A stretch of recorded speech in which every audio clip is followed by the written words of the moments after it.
Hello everyone, welcome to Editorial Insights where we help you improve your vocabulary and comprehension skills with the help of editorials, and today we will discuss an editorial on the crisis in Myanmar.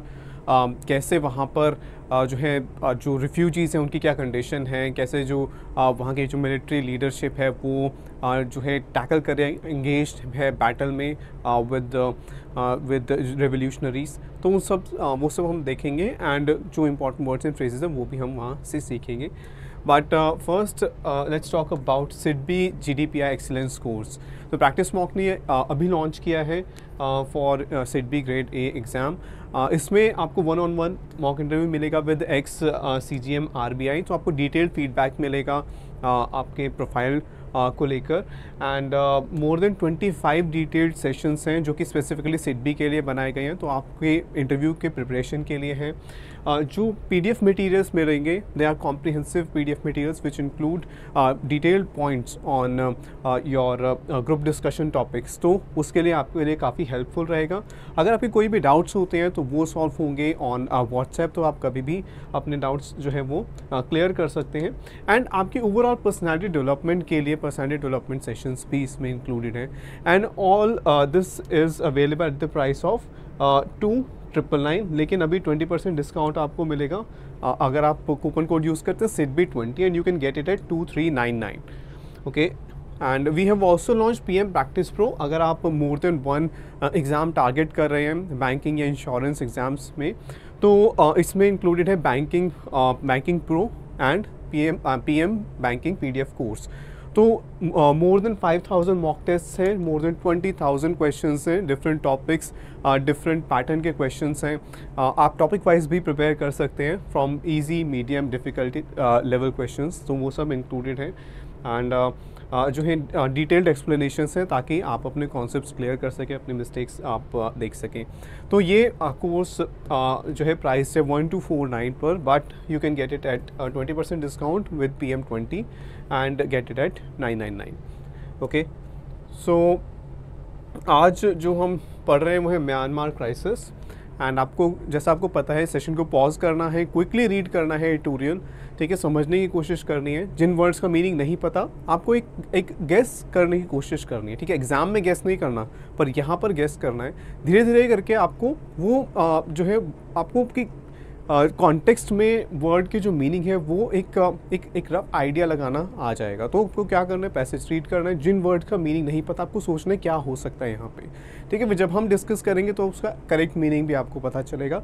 तो ऐसे जो है learning ज़्यादा अच्छे से होगी, ज़्यादा जल्दी होगी, एंड लॉन्गर पीरियड तक आपको याद भी रहेगा, ठीक है। तो ये आप भी रीड कर लीजिए। इसके बाद इसके एंड में पैसेज के एंड में वो कैब बेस्ड क्वेश्चन है वो अटेम्प्ट कर लीजिए, फिर हम डिस्कस करते हैं।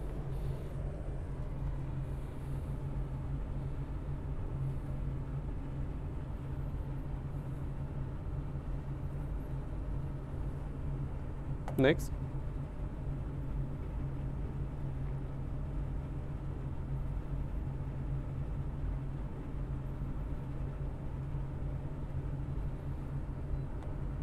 नेक्स्ट,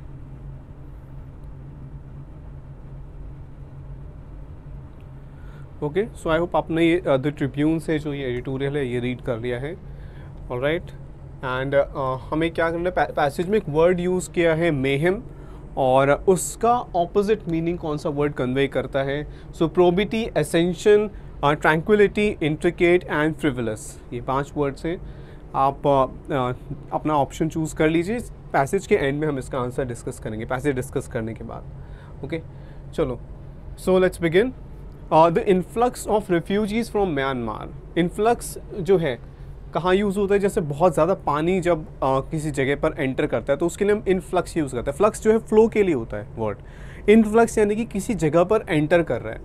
अब यहाँ पर जो है रिफ्यूजीज़ के लिए, जब when a large number of people enter a place, ठीक है, और एंटर करते हैं और यूजुअली जो है आपके कंट्रोल से बाहर हो जाता है और तब एंटर करते हैं, तो उसके लिए हम इन्फ्लक्स भी वर्ड यूज़ करते हैं। तो influx of refugees from Myanmar, Myanmar से रिफ्यूजीज़ आ रहे हैं in large numbers. So influx means movement of people in large numbers. Where the military junta, अब यहाँ पे वेयर रिलेटिव प्रोनाउन हमने किसके लिए यूज़ किया है, म्यांमार के लिए यूज़ किया है, ठीक है। वेयर जो है वो हमें बता रहा है कि कहाँ पर ये जो हो रहा है, it's in Myanmar. The military junta is fighting a pitched battle with rebel forces. Pitched battle, ठीक है, तो रिबेल फोर्सेस के साथ वो बैटल में एंगेज है ना। पिच्ड होता है कि जहाँ पर आप एक जगह रुक कर फिर फाइट करते हैं, एंड ये काफ़ी डिफ़िकल्ट बैटल कहते हैं कि लॉन्ग टाइम, लंबे समय तक जो ये लड़ाई चलती है। तो वहाँ पर रिबेल फोर्सेस के साथ रिबेल यानी कि जो भी अगेंस्ट हैं उस गवर्नमेंट के, उनके साथ जो है फाइट चल रही है, बैटल चल रहा है। It poses a great challenge. अब आप ये सोचो, ये वर्ब जो पोजेस है इसका सब्जेक्ट कौन सा है? क्या ये फोर्सेस हैं, क्या ये बैटल है, ठीक है, क्या ये जनता है? तो क्या होगा? The influx of refugees from Myanmar. अब यहाँ कॉमा यहाँ से यहाँ तक तो हमें म्यांमार के बारे में बता रहे हैं कि वहाँ पर क्या कंडीशंस हैं, कि वहाँ पर मिलिट्री जनता है वो फाइट कर रही है किससे? रिबेल फोर्सेस से, ठीक है। तो यहाँ पर influx of refugees pose is a challenge. तो यहाँ पर जो इन्फ्लक्स है ये सब्जेक्ट है, ठीक है, एंड ये पोजेस जो है ये वर्ब है। तो ये पोजेस इन्फ्लक्स से एग्री करना चाहिए, ना कि रिफ्यूजीज से। ऑफ रिफ्यूजीज तो ऑफ का ऑब्जेक्ट है, तो सब्जेक्ट यहाँ पर है influx. Influx of refugees poses a challenge. No, pose का मीनिंग होता है, एक तो आप फोटोग्राफ खिंचवाते हो तब आप पोज करते हो, ठीक है, लेकिन pose also means to present. अब यहाँ पर पोज जो है, आप वर्ड हमने पहले भी डिस्कस किया है, आप यूज़ करते हो क्वेश्चन के लिए, ठीक है, ठीक है, प्रॉब्लम, चैलेंज, इन सब के साथ आप यूज़ कर सकते हो। It possess a challenge, it possess a question, possess a problem, ठीक है, इन सब के साथ यूज़ होता है। तो poses a challenge to India's border security. तो कैसे म्यांमार और म्यांमार के बॉर्डर पर कैसे वहाँ की जो मिलिट्री है वो रिबेल फोर्सेस पर अटैक कर रही है, और उसकी वजह से जो रिफ्यूजीज़ है वो इंडिया में आ रहे हैं, और ये इंडिया के बॉर्डर सिक्योरिटी के लिए एक चैलेंज है, ठीक है। On Sunday the Indian authorities repatriated 29 म्यांमारी soldiers who had escaped to Mizoram's Champai district after their camp in Chin State was overrun by civilian armed forces। तो क्या किया इंडियन अथॉरिटीज़ ने? रिपैट्रिएट किया। रिपैट्रिएट यहाँ पर इसका मतलब है अपनी जो कंट्री ऑफ ओरिजिन है, जिस कंट्री से आपको आप बिलोंग करते हो उसमें आपको वापस भेज दिया जाए, तो वहाँ पर कहा जाएगा रिपैट्रिएशन। तो यानी उन्हें वापस म्यांमार में भेज दिया। म्यांमारी सोल्जर्स से इंडिया में आ गए थे, उन्हें वापस उनके कंट्री में भेज दिया गया। एक और जो वर्ड होता है वो होता है रिपेरेशंस, ठीक है, वो इससे डिफरेंट है पर दिखने में सिमिलर लगता है कई बार, ठीक है। Reparation, what does reparation mean? Okay, what does reparation mean? Reparations होते हैं जब कोई लड़ाई हो जाए, फाइट, वॉर हो जाती है, वॉर के बाद जो हारने वाली कंट्री है वो जीतने वाली कंट्री को जो है डैमेजेस पे करती है, यानी कि पैसा देती है कि जो कंट्री है हारने वाली उसने जो भी नुकसान किया तो उसकी भरपाई के लिए पैसे दिए जाते हैं। तो दैट अमाउंट, दैट मनी जो कि आप किसी डैमेजेस के लिए पे करते हो, उसके लिए वर्ड यूज़ होता है रिपेरेशन। जबकि रिपेट्रिएशन क्या होता है? रिपेट्रिएशन आप जिस कंट्री से आप ओरिजिनली हो वहाँ पर आपको वापस भेज दिया जाए। ओके, तो इनमें कंफ्यूज नहीं होना। तो यहाँ पर 29 म्यांमारी सोल्जर्स, हु किसके लिए यूज़ हुआ है? सोल्जर्स के लिए यूज़ हुआ है ये relative pronoun. Who had escaped to Mizoram's capital Champhai district after their camp in Chin State was overrun by civilian armed forces. When something is overrun, एक जगह पर बहुत सारे लोग आ जाते हैं, ठीक है, और वहाँ फिर जगह नहीं बचती है, ओवररन, ठीक है, एक लार्ज नंबर ऑफ पीपल वो किसी जगह पर आ जाते हैं। या कह सकते हैं अगर कोई एक रीजन है जहाँ पर एक आर्म फोर्सेस आती हैं, ठीक है, the forces overrun this area, यानी कि बहुत लार्ज नंबर में वो सोल्जर्स आए और उस जगह को कैप्चर कर लिया, वहाँ से गुजरे, ठीक है। तो यहाँ कह रहे हैं कि चिन स्टेट में बहुत ज़्यादा नंबर में जो सिविलियन आर्म फोर्सेस थे, जो रेबल्स थे, उन्होंने अटैक किया था, और इसलिए जो म्यांमारी सोल्जर्स थे वो इंडिया में आ गए थे। Around 5000 civilians crossed over to Mizoram which shares a 510 kilometer long porous border. और सिर्फ सोल्जर्स ही नहीं, सिविलियंस भी, 5000 सिविलियंस भी म्यांमार से मिजोरम में आ गए थे, क्योंकि वहाँ पर 510 किलोमीटर जो इंटरनेशनल बॉर्डर है वो शेयर करता है मिजोरम म्यांमार से। और बॉर्डर कैसे? पोरस। तो आपको पता है पोर होते हैं स्मॉल होल्स, पोरस मतलब जिसमें होल्स हों। अब यहाँ पर बॉर्डर के जब कॉन्टेक्स्ट में कहते हैं यानी कि जिसके थ्रू लोग आ जा सकते हैं, ठीक है, आ जा सकते हैं। अच्छा, पोरस का अगर आप ऑपोजिट मीनिंग आपको कुछ बताना तो आपको इम्परवियस, जिसके थ्रू कुछ जा नहीं सकता, पास नहीं हो सकता, ठीक है। तो पोरस का ऑपोजिट इम्परवियस होता है, ठीक है। तो पोरस बॉर्डर था, तो वहाँ से जो है सोल्जर्स भी आए और सिविलियंस भी आए। आफ्टर फ्रेश वायलेंस इरप्टेड, ये जो इरप्ट वर्ड यूज़ होता है ये ऐसे कोई वायलेंट एक्ट के लिए यूज़ होता है, जैसे कि अगर प्रोटेस्ट इरप्ट हो जाए, ठीक है, वायलेंस इरप्ट होती है।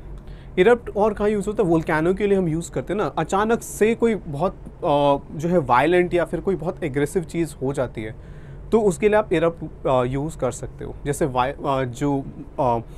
जो है वोल्केनो है वो इरप्ट होता है, वायलेंस इरप्ट होती है, ठीक है, प्रोटेस्ट इरप्टेड। तो एक जब वायलेंट प्रोटेस्ट हैं वो अचानक से शुरू हो जाते हैं, वहाँ पर इरप्ट यूज़ करते हैं। In the neighbouring country recently most of them have return to Myanmar according to the Mizoram police. Although इतने लोग आए थे पर ज़्यादातर वापस जा चुके हैं। This is a critical time for this north eastern state which went to the polls on November 7 and will have a new government early next month, ठीक है। There is a possibility that anti-India elements would try to capitalize on the mayhem in Myanmar to foment trouble in Mizoram। तो अब यहाँ पर यह है कि जो कंसर्न ये है कि कुछ एंटी इंडिया एलिमेंट्स होंगे, कुछ ऐसे लोग होंगे जो इसका फ़ायदा उठाना चाहेंगे। कैपिटलाइज होता है किसी चीज़ का फ़ायदा उठाना, तो वो इस चीज़ का कि रेफ्यूजीज़ मिज़ोरम में आ रहे हैं तो इस चीज़ का फ़ायदा उठाना चाहेंगे। अच्छा, on the mayhem in Myanmar, what is mayhem? Chaos, ठीक है, बहुत ज़्यादा वायलेंस हो रही है, बहुत ज़्यादा केओस है एक जगह पर, तो वहाँ पर हम वर्ड यूज़ करते हैं मेहम। हम यहाँ पर ट्यूम्यूल्ट भी यूज़ कर सकते हैं, हम यहाँ पर हेवॉक, सिमिलर मीनिंग वाले जो वर्ड्स हैं, ठीक है, जो सिमिलर मीनिंग कन्वे करते हैं, हेवॉक। तो ये सब वो सिचुएशंस बताते हैं जो बहुत ज़्यादा या तो वायलेंट हैं, बहुत ज़्यादा केओस है जिसके अंदर, ठीक है। तो ये है okay in Myanmar to foment trouble. अच्छा, फॉमेंट का मतलब क्या होता है? कोई चीज़ को जो है मतलब बढ़ने में मदद करना, टू फॉमेंट ट्रबल, ठीक है, to increase something, to help the development of something, यानी कि ट्रबल, प्रॉब्लम्स को बढ़ाना। अब यहाँ पर फॉमेंट जो वर्ड है हमेशा एक नेगेटिव चीज़ के लिए ही यूज़ होता है, ठीक है। आप ऐसा नहीं कह सकते कि जो है गुडविल को आप फॉमेंट नहीं कर सकते, ठीक है, क्योंकि गुडविल एक अच्छी चीज़ है। सिमिलरली अगर आप कहें कि वार्म रिलेशंस हैं, उसको आप फॉमेंट वर्ड यूज़ नहीं करोगे, हमेशा एक नेगेटिव जो है नाउन के साथ यूज़ होता है फॉमेंट। तो ट्रबल यानी कि प्रॉब्लम्स क्रिएट कर रहे हैं वो in Mizoram and elsewhere in North East, in the North East. Neighbouring Manipur has been on the boil for the past 6 months। On the boil वैसे तो इसका मीनिंग होता है ऑन द बॉयल, यानी कि इसमें क्या होता है, जब पानी उबल रहा होता है, कोई भी चीज़ उबलती है तो उसमें बहुत ज़्यादा एक्टिविटी दिखती है हमें। तो यहाँ पर Manipur has been on the boil मतलब दो चीज़ें हम ये कह सकते हैं, बहुत ज़्यादा एक्टिविटी है। दूसरा कि बॉयल पर है, यानी कि ऑलरेडी टेंशन्स हाई हैं वहाँ पर, ठीक है, काफ़ी ज़्यादा जो बॉइलिंग जो है हाई टेम्परेचर में इंडिकेट करता है। दैट मीन्स वहाँ पर जो है कंडीशंस जो है वो शांत नहीं है, ठीक है। So on the boil for the past 6 months with ethnic clashes claiming more than 180 lives in the latest incident 2 persons were killed in a gunfight between rival groups in this district on Monday, ठीक है। पर यहाँ पर ये देखो कि ethnic clashes, what does a clash mean? a fight, ठीक है। तो दो लोग जब आपस में लड़ते हैं, टकराते हैं, तो दैट इज़ अ क्लैश। अच्छा, क्या ये क्लैश हमेशा जो है जो वायलेंस के लिए यूज़ होता है? ज़रूरी नहीं है। अगर आप एक स्पोर्ट्स कंपटीशन में पार्टिसिपेट करते हो तो वहाँ पर भी आप क्लैश यूज़ कर सकते हो, ठीक है। तो the clash between the 2 teams, तो वहाँ पर उसका मतलब होगा उनके बीच में जो मैच है या जो कंपटीशन है, ठीक है। ओके, तो calling for the cessation of violence in the wake of air strikes at the India-Myanmar border, New Delhi has emphasized the importance of resolving the conflict through a constructive dialogue and facilitating an early return of peace। अब यहाँ पर call for something means एक request करना officially, ठीक है, to call for something publicly, officially एक request करना। तो न्यू दिल्ली ने क्या किया है? अब देखो सब्जेक्ट यहाँ पर है और यहाँ हमारा वर्ब से सेंटेंस बिगिन हो रहा है। Calling for the cessation of violence in cessation, पहले हम सेसेशन पर आते हैं। सेसेशन इज़ स्टॉपिंग, किसी चीज़ को रोकना, चाहे वो थोड़ी देर के लिए हो या फिर हमेशा के लिए हो। Cessation is stopping. So cessation of violence in the wake of, ये फ्रेज काफ़ी जगह आता है। इन द वेक ऑफ यानी कि किसी चीज़ के बाद हुआ हो। तो ये जो वायलेंस है ये कब आया, कब हुआ, ये दिस रिजल्टेड फ्रॉम, इसका मतलब यहाँ पर हो जाएगा resulted from air strikes on India Myanmar border, at the India Myanmar border. तो वहाँ पर पहले एयर स्ट्राइक्स हुई जिसकी वजह से वहाँ पर वायलेंस हो रही है। ठीक है, न्यू दिल्ली हैज़ एम्फेसाइज करना, किसी बात पर जोर देना, the importance of resolving the conflict through a constructive dialogue. ठीक है, एंड फैसिलिटेटिंग, अच्छा फैसिलिटेटिंग एंड फेलिसिटेट, ठीक है, काफ़ी लोग कंफ्यूज होते हैं, फैसिलिटेट एंड फेलिसिटेट। आपको क्या करना है, इनके बीच में जो है इनकी डिफरेंस मैं बताता हूँ आपको, इससे एक एक सेंटेंस बनाना है और कमेंट सेक्शन में लिखना है। ठीक है, फैसिलिटेट होता है किसी चीज़ को आप किसी चीज़ के होने में आप हेल्प करते हो। ठीक है, अगर यहाँ पर लिखा है कि जो डायलॉग को फैसिलिटेट करवा रहे हैं यानी कि डायलॉग करवाने में मदद कर रहे हैं, हेल्प कर रहे हैं, एक कंड्यूसिव एनवायरनमेंट प्रोवाइड कर रहे हैं। लेकिन फेलिसिटेट का मतलब होता है जब आप फेलिसिटेशन सेरेमनी जो होती है, यानी जहाँ पर अवार्ड दिया जाता है, किसी के अचीवमेंट को रिकग्नाइज़ किया जाता है, तो हम फेलिसिटेट लिखते हैं। पर ज़्यादातर लोग क्या करते हैं, फैसिलिटेट ही लिख देते हैं दोनों जगह, इसका ध्यान रखना है। ओके, तो facilitate is different, felicitate is different, और इन दोनों से आपको एक एक सेंटेंस बनाना है और कमेंट सेक्शन में लिखना है। ठीक है, okay, the country has been in the throes of a civil war. Throes क्या होते हैं, थ्रोज होते हैं पेन। ठीक है, बहुत इंटेंस पेन जब होता है, ऐसा नहीं कि बहुत हल्का, थ्रोज आर बहुत ज़्यादा इंटेंस पेन। ठीक है, throws means very intense pen. तो यहाँ पर इसके लिए आप यूज़ कर सकते हो एंग्विश। ठीक है, वो भी सिमिलर मीनिंग कन्वे करता है, ऑल्दो बिल्कुल सेम मीनिंग नहीं है। ठीक है, पैंग्स हम यूज़ कर सकते हैं, पैंग्स। ठीक है, तो पैंग्स भी क्या होता है, पेन को इंडिकेट करते हैं। ठीक है, एंग्विश है, पैंग्स है। ओके, ठीक है, तो ये वर्ड्स हैं जो थ्रोज से सिमिलर हैं। ओके, तो ये ध्यान रखना। तो वहाँ पर क्या हो रहा है, has been in the throes मतलब वहाँ पर ये किस चीज़ से पेन है, किस चीज़ की वजह से, सिविल वॉर की वजह से। और सिविल वॉर क्या होता है, जब एक ही कंट्री के लोग आपस में ही लड़ रहे होते हैं, कोई दूसरी कंट्री से नहीं लड़ रहे। तो आफ्टर द मिलिट्री जनता, वहाँ पर जो वहाँ की जो आर्मी है उसको जनता कहा जाता है, military Janata, seized power in अ कू हमने पहले भी डिस्कस किया हुआ है। जब कोई आमतौर पे जैसे जब मिलिट्री जो है वहाँ की किसी कंट्री की गवर्नमेंट से पावर छीन लेती है तो उसके लिए कू यूज़ किया जाता है। अब ज़रूरी नहीं है कि सिर्फ मिलिट्री के कॉन्टेक्स्ट में ही यूज़ हो, किसी भी अथॉरिटेटिव फिगर से पावर छीन ली जाए। ठीक है, या तो फोर्सफुली या फिर किसी एक अंडर हैंड वे में। ठीक है, एक चीटिंग करके, एक तरीके से चीट करके या वायलेंस के साथ। Okay, so India needs to keep a close watch on the developments. Close watch, keep a close watch का मतलब ध्यान देना किसी चीज़ के ऊपर, एक नज़र रखना। ठीक है, to focus on, so needs to keep a close watch on the developments in view of its security and geopolitical interests.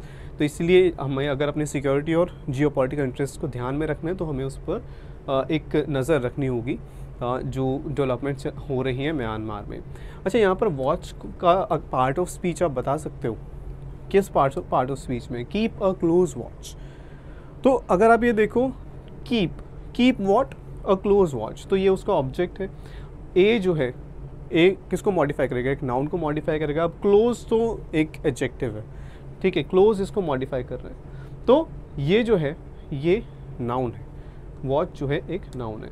To keep a close watch on the developments in the view of its security and geopolitical interests. Also New Delhi must take cognizance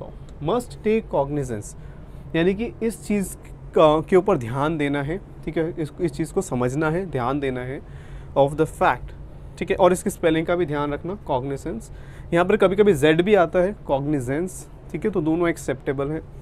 okay, cognizance of the fact that Myanmar's military has lost control of some sections of the border with China in recent weeks.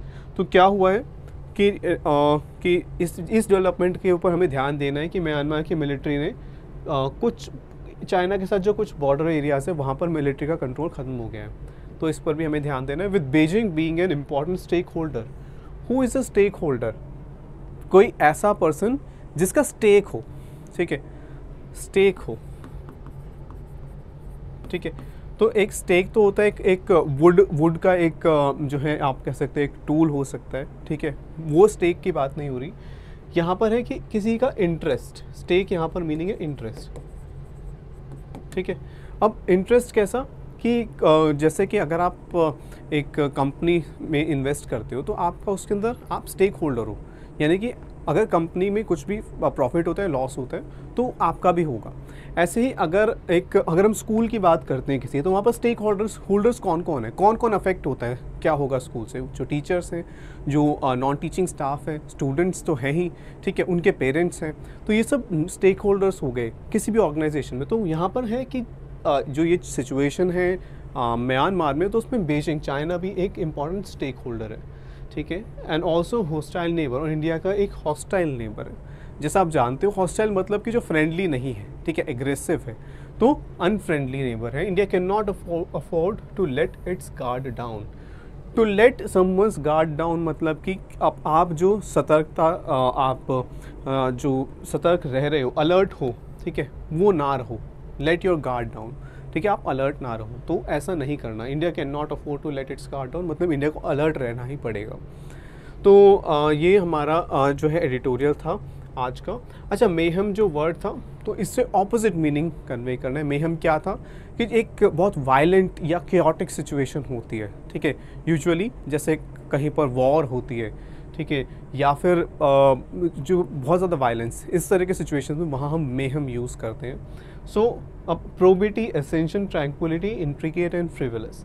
Tranquillity का मतलब होता है शांति, ठीक है, तो piece, तो ये जो है ये ऑपोजिट मीनिंग कन्वे कर रहा है मेहम से, तो सी इसका आंसर होना चाहिए। लेकिन हम बाकी वर्ड्स भी देखेंगे। प्रोबिटी क्या होता है कि अगर आप मॉरल बिहेवियर जो है वो फॉलो कर रहे हो, एथिकली आप एक्ट करते हो, ठीक है, तो the quality of being righteous, आप सही चीज़ को फॉलो करते हो, सही मॉरली करेक्ट डिसीजंस लेते हो, तो उसको हम प्रोबिटी कहेंगे। ओके, एसेंशन होता है एसेंड करना, ऊपर जाना। एसेंशन होता है कि आपकी जो रैंक है वो बढ़ती है, तो हम कहेंगे उसको नाउन को हम कहेंगे एसेंशन। तो अगर आपका प्रमोशन होता है तो वो एसेंशन कहेंगे। अगर कोई पॉलिटिकल पार्टी में एक लीडर है, ठीक है, वो जो है तेज़ी से वो टॉप पोजीशंस पे पहुंचता है, तो हम कहेंगे हिज एसेंशन, यानी कि निचले जो लेवल्स थे वहाँ से वो टॉप पोजीशन तक पहुँचा, तो एसेंशन वहाँ यूज़ होगा। इंट्रिकेट का मतलब होता है कॉम्प्लेक्स या फिर डिटेल्ड।